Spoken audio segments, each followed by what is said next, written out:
কয়েক সপ্তাহের মধ্যেই দেশে ফিরবেন তারেক রহমান। দেশে ফিরে শুধু বিএনপি নয়, গণতন্ত্র যাত্রার নেতৃত্ব দেবেন জানিয়েছেন বিএনপি স্থায়ী কমিটির সদস্য ডাক্তার এজেডএম জাহিদ হোসেন। সকালে ডিপ্লোমা ফার্মাসিস্ট অ্যাসোসিয়েশনের নবগঠিত কমিটির সদস্যদের নিয়ে শহীদ রাষ্ট্রপতি জিয়াউর রহমানের মাজারে শ্রদ্ধা জানান বিএনপি স্থায়ী কমিটির সদস্য ডাক্তার এজেডএম জাহিদ হোসেন। শহীদ জিয়ার আত্মার মাগফিরাত এবং দেশ ও জাতির সমৃদ্ধি কামনায় মোনাজাত করা হয়। পরে সাংবাদিকদের ডাক্তার জাহিদ হোসেন জানান, ত্রয়োদশ জাতীয় সংসদ নির্বাচনে প্রতিদ্বন্দ্বিতার জন্য বিএনপি শিগগিরই দলীয় মনোনয়ন চূড়ান্ত করবে। জনগণের কাছে সমাদৃত ও দলীয় জরিপের ফলাফলে যারা এগিয়ে থাকবে তারাই আগামী নির্বাচনে বিএনপির মনোনয়ন পাবেন বলে জানান তিনি।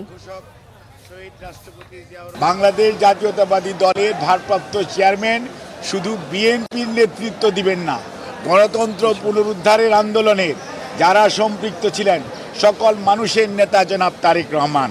এবং আমি কয়েকদিন আগেও বলেছি, আপনারা দেখতে পাবেন যে কয়েক সপ্তাহ বলেছিলাম, ইনশাল্লাহ কয়েক সপ্তাহের মধ্যে ইনশাল্লাহ তারেক রহমান এসে বিএনপির নির্বাচনী প্রক্রিয়া নয়, গণতন্ত্র পুনরুদ্ধারের শেষ লগ্ন যেটি, সেটির নেতৃত্ব দিবেন জনাব তারেক রহমান।